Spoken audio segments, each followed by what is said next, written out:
Hello and welcome to SPMIS Academy. Today we'll analyze important newspaper articles of 11th April 2025. Please note you can download the PDF version of today's newspaper analysis by clicking the link given in the comment section. This is the list of the topics that we'll be covering from today's newspaper. The first article is about Panchayat Advancement Index Report. Pair. This topic is important from our syllabus GS paper 2 Polity and Governance point of view. क्या है panchayat advancement index report वो समझते हैं। इस report को हाल फिलहाल में launch किया है मिनिस्ट्री ऑफ पंचायती राज ने। इस रिपोर्ट की मदद से भारत के अंदर 2.5 लाख ग्राम पंचायत जो हैं उनके परफॉर्मेंस को एसेस करने की कोशिश की गई है।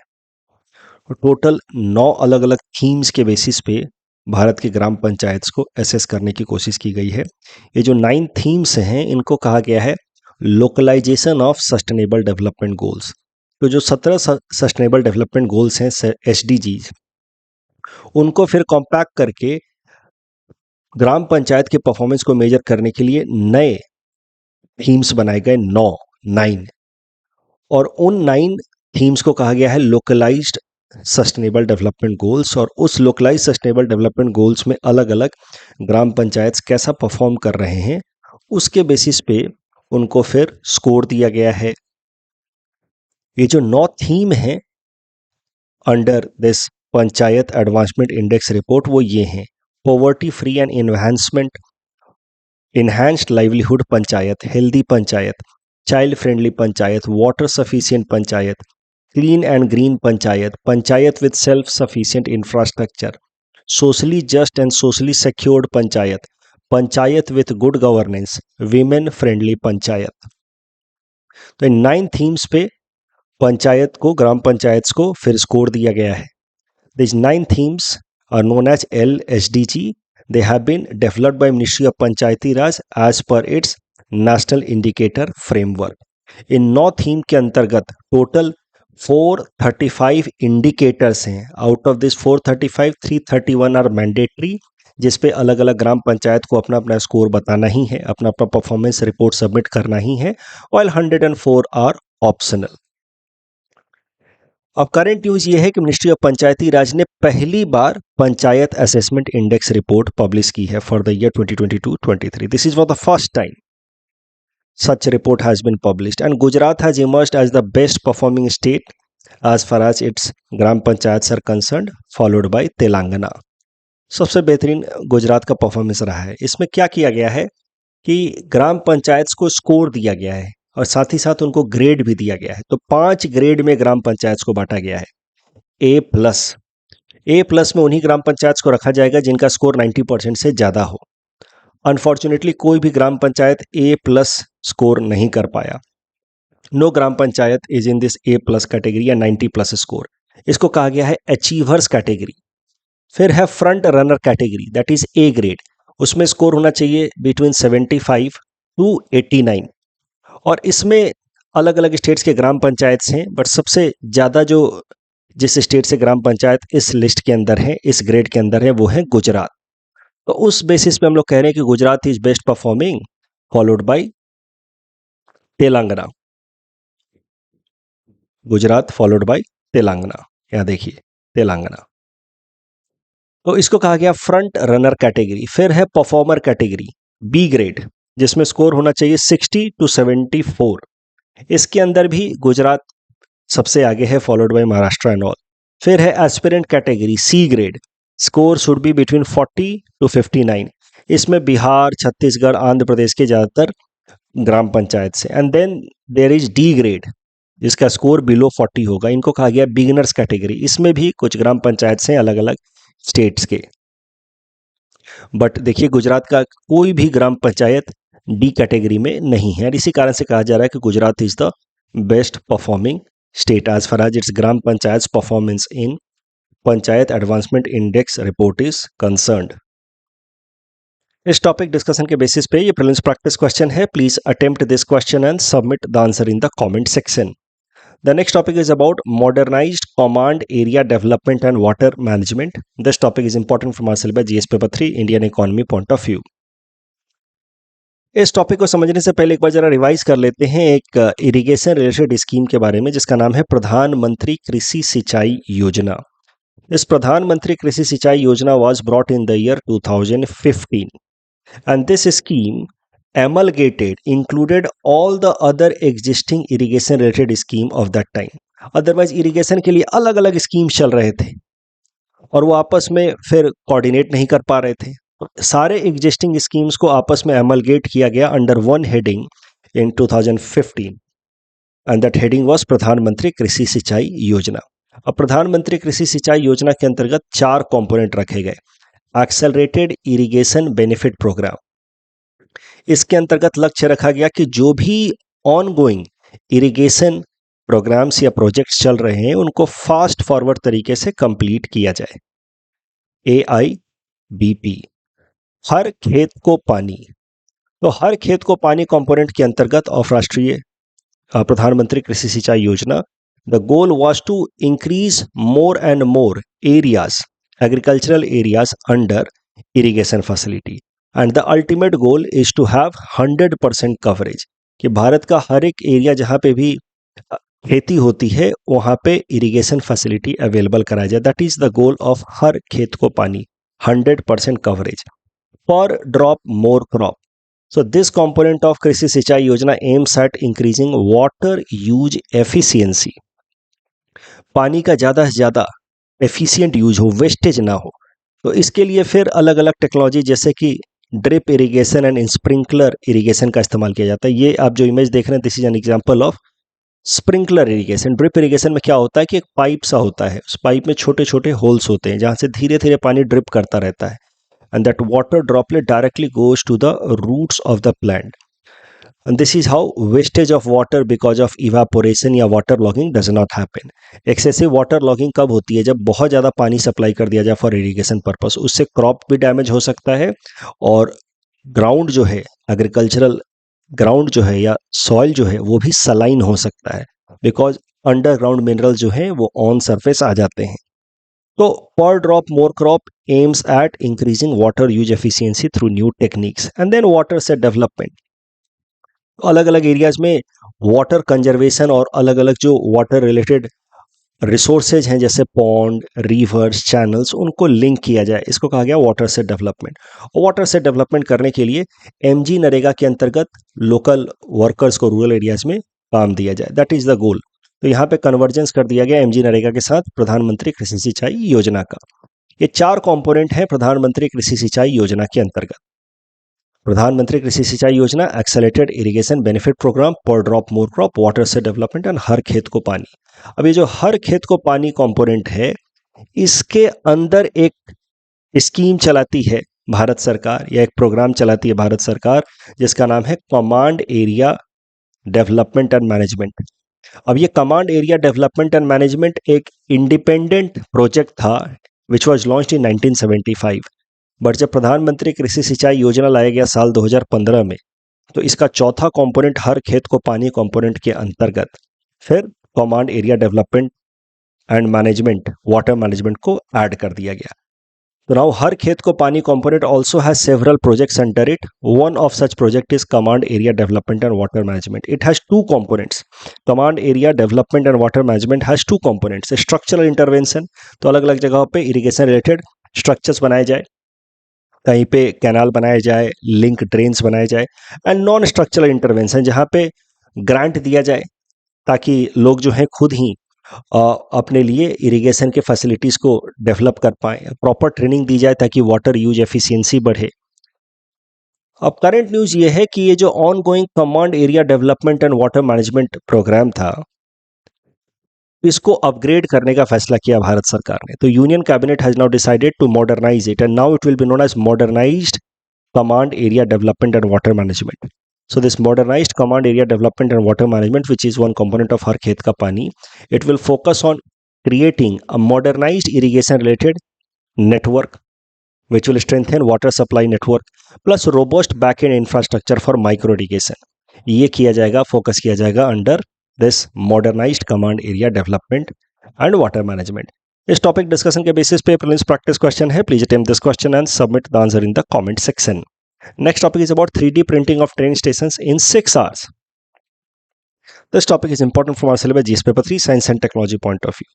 3D printing होता क्या है? 3D printing is known as additive manufacturing. इसमें क्या होता है कि पहले किसी भी अगर स्ट्रक्चर को हमें क्रिएट करना है तो उसका 3D इमेज हम लोग बनाते हैं विथ हेल्प ऑफ सॉफ्टवेयर, और फिर हम लोग इस तरीके से इंस्ट्रक्शन देते हैं कि लेयर बाय लेयर फिर एडिटिव मटेरियल्स एक के ऊपर एक उनको लगा करके चिपका करके और फिर 3D स्ट्रक्चर बना दिया जाता है। इनको कहा जाता है 3D प्रिंटिंग। तो नॉर्मल जो हम लोग डे टू डे प्रिंटिंग करते हैं होता है 2D प्रिंटिंग, जो पेजेज का इमेजेस निकालते हैं। Suppose one more dimension is added to it, then that will be known as 3D printing, making objects in 3D manner in layer by layer format. तो उसके लिए first the object has to be built और designed in a software and then the data is fed in a computerised machine, जहां पे फिर object को create किया जाता है in layer by layer format. इस इमेज में आप देख सकते हैं पहले तो उसको क्या किया गया, इस तरीके का सॉफ्टवेयर में उसका स्ट्रक्चर बना दिया गया, इंस्ट्रक्शन दे करके लेयर बाय लेयर प्रिंटिंग की गई। इस तरीके का additive materials layer by layer बना करके और 3D स्ट्रक्चर बना दिया गया। So this is how 3D printing works. अब करंट न्यूज ये है कि जापान के अंदर एक पूरा का पूरा नया रेलवे स्टेशन खड़ा कर दिया गया विद इन 6 आवर्स। ऐसा नहीं कि 6 घंटे में पूरी 3D प्रिंटिंग हुई है, 3D प्रिंटिंग कहीं और किया गया रेलवे स्टेशन के अलग अलग कंपोनेंट्स का, और उनको ला करके एक बार में 6 घंटे के अंदर असेंबल कर दिया गया।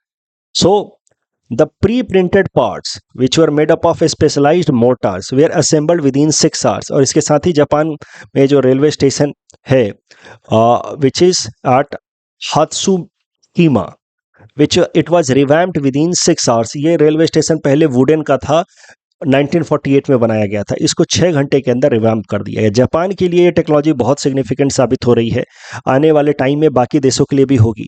इसको मैंने इसलिए भी कवर किया ताकि आप कहीं आंसर लिख रहे हो 3D प्रिंटिंग पर तो इस एग्जाम्पल को लिख पाए। यू सी, दुनिया भर में वर्कफोर्स ओल्ड होता जा रहा है, जापान के अंदर तो ये समस्या कुछ खासी चल रही है। It is very acute problem in Japan. The working age population is growing old, work force is shrinking.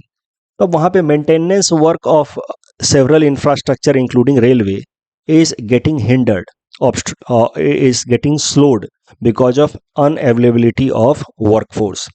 तो उस केस में 3D प्रिंटिंग की जो टेक्नोलॉजी है ये फास्ट फॉरवर्ड तरीके से जो इंफ्रास्ट्रक्चर का रिवैम्पिंग का काम है वो कर सकता है। तो that is why it is proving to be very useful for economies like Japan. सोचिए अगर 6-6 घंटे में इस तरह के इंफ्रास्ट्रक्चर्स क्रिएट होने लगे तो रातों रात कितने सारे ओवर ब्रिज बन जाएंगे जो हमारे यहाँ 2-2 साल 3-3 साल में बनते हैं, और इस तरीके से काफ़ी समस्याएं खत्म हो सकती हैं infrastructure related. And how fast forward तरीके से पूरा का पूरा हमारा आसपास का इंफ्रास्ट्रक्चर चेंज हो सकता है। इस टॉपिक डिस्कशन के बेसिस पे प्रीलिम्स प्रैक्टिस क्वेश्चन है। Please time this question and submit the answer in the comment section. ऐसा मेंस में आपसे प्रश्न पूछा जा सकता है कि 3D प्रिंटिंग का एप्लीकेशन बताइए। Also highlight the steps taken and challenges in development of 3D printing in India. तो डिफाइन कीजिए कि 3D प्रिंटिंग क्या है। 3D प्रिंटिंग का यूज आजकल कई सारे एरियाज में हो रहा है, हेल्थ केयर में प्रोस्थेटिक्स एंड इम्प्लांट्स बनाने में, बायो प्रिंटिंग मतलब ऑर्गन्स को भी प्रिंट करके बनाया जा सकता है 3D printing, tissues and organs, defence and aerospace, automotive industry, construction and infrastructure में आप मेंशन कर सकते हैं कि हाल फिलहाल में जापान के अंदर वेस्ट जापान रेलवे कंपनी ने 3D प्रिंटिंग करके पूरा नया रेलवे स्टेशन बना दिया इन 6 आवर्स। क्या स्टेप्स लिए हैं भारत सरकार ने 3D प्रिंटिंग को प्रमोट करने के लिए? तो हमारी सरकार लेकर के आई है national strategy for additive manufacturing. उसमें लक्ष्य रखा गया कि भारत में 50 India specific technologies and 100 new startups लाए जाएंगे in the field of 3D printing by 2025। लेकिन चैलेंजेस भी हैं 3D प्रिंटिंग के। इनिशियल कॉस्ट बहुत हाई होता है, इनिशियल इन्वेस्टमेंट बहुत हाई होता है, मैन पावर उस हिसाब से है नहीं जिनको 3D प्रिंटिंग का स्किल हो, सप्लाई चेन का कंस्ट्रेंट है, limited awareness and adoption in India is being witnessed, but 3D printing is the future. So India needs to focus on R&D and skill development with respect to 3D printing. ऐसे करके आप ये पूरा answer complete कर सकते हैं। Next topic is about यात्रा उत्सव in Tripura, important from prelims exam point of view. Tripura government ने क्या किया है, हाल फिलहाल में उन्होंने फैसला किया है कि त्रिपुरा के अंदर भी अब मनाया जाएगा यात्रा उत्सव। अब त्रिपुरा की सरकार ने फैसला किया कि त्रिपुरा के अंदर भी अब मनाया जाएगा यात्रा उत्सव। यात्रा उत्सव की अगर बात की जाए तो ट्रेडिशनल फोक थिएटर है बंगाल और उड़ीसा का, अब उसको त्रिपुरा में भी मनाया जाएगा। That is the news. Jatra Utsav is associated with rise of Vaishnavism and Bhakti movement in 16th century, which was pioneered by Saint Sri Chaitanya Mahaprabhu. It is a composite art form of theater, जिसमें song, dance, acting, recitation सब होता है. यहाँ पे story telling होती है, diverse and complex story telling होती है. Next is international year of quantum science, again important from prelims exam point of view. ये इस साल के लिए ज़्यादा इंपॉर्टेंट है, ध्यान से देख लीजिए. साल 2025 को मनाया जाएगा, यूनाइटेड नेशंस द्वारा डिक्लेयर किया गया है international year of quantum science and technology. This declaration has been done in order to increase public awareness regarding importance of quantum science and its application. साल 2025 को international year of quantum science declare कराने के लिए UNESCO level पे Mexico ने एक resolution pass किया था, जिसको 60 देशों ने सपोर्ट भी किया था. उसके साथ ही 2025 को अब एक्सेप्ट कर लिया गया है एट यूनाइटेड नेशन प्लेटफॉर्म कि it will be declared as international year of quantum science and technology. But इसके सेलिब्रेशन को लीड करेगा यूनेस्को. यूनाइटेड नेशंस ने अडॉप्ट किया है, but celebrations of this international year of quantum science and technology will be led by UNESCO. 2025 का importance समझिए. Year 2025 marks 100 years of German physicist Werner Heisenberg's paper publication, which laid foundation for modern quantum mechanics. तो Heisenberg, वही Heisenberg uncertainty principle वाला, उसने एक paper publish किया, उन्होंने एक पेपर पब्लिश किया 100 साल पहले 1925 में. That paper prove to be foundation of modern quantum mechanics. और उस पेपर के लिए बाद में उनको क्वांटम मैकेनिक्स के फाउंडेशन को ले डाउन करने के लिए बाद में उनको 1932 में नोबेल प्राइज फॉर फिजिक्स भी मिला. तो ये 100 साल पूरे हुए हैं. 1925 में वो पेपर पब्लिश हुआ था. इसी कारण से 2025 को हम लोग सेलिब्रेट कर रहे हैं आज international year of quantum science and technology. Topic discussion के बेसिस पे प्रीलिम्स प्रैक्टिस क्वेश्चन है. Please attempt this question and submit the answer in the comment section. Monetary policy stance की बात की जाए, accommodative monetary policy stance, lowering interest rate and encourage borrowing and investment. This is true. It is generally adopted during periods of high inflation to cool down the economy. This is wrong. It is adopted during low inflation in order to bring growth. It aims to increase money supply in the economy. This is true. It usually results in tighter credit conditions to control excessive spending. This is again wrong. ये सब तो contractionary policy हैं. तो first and third is true. Second and fourth are wrong. Postal payment bank से संबंधित अगर बात की जाए तो 3 statements are true, 1 statement in this is wrong, and that wrong statement ये वाला है. It accepts time deposit. कोई भी पेमेंट बैंक टाइम डिपॉजिट लेता नहीं है. They take demand deposit only. So this statement is wrong. Quantum supremacy, quantum supremacy में again second statement is wrong. Achieving quantum supremacy means quantum computers will ready to replace classical computers for all practical applications. Not true. यहाँ पे Google होगा, not IBM. It is Google who first claimed the idea of quantum supremacy. Ice crunch, third statement is wrong. अकेले ministry of earth sciences तो नहीं कर रही है, Switzerland के ऑर्गेनाइजेशंस भी हैं. जैसे ही थर्ड स्टेटमेंट रॉन्ग होता है, एलिमिनेशन मेथड से आपको मिल जाता है ऑप्शन ए. वैसे भी ये वेस्टर्न हिमालयन रीजन के लिए, ना कि इंडियन ओशन के लिए ice crunch. So fourth statement is also wrong. That's all from our side for today. Thanks for watching.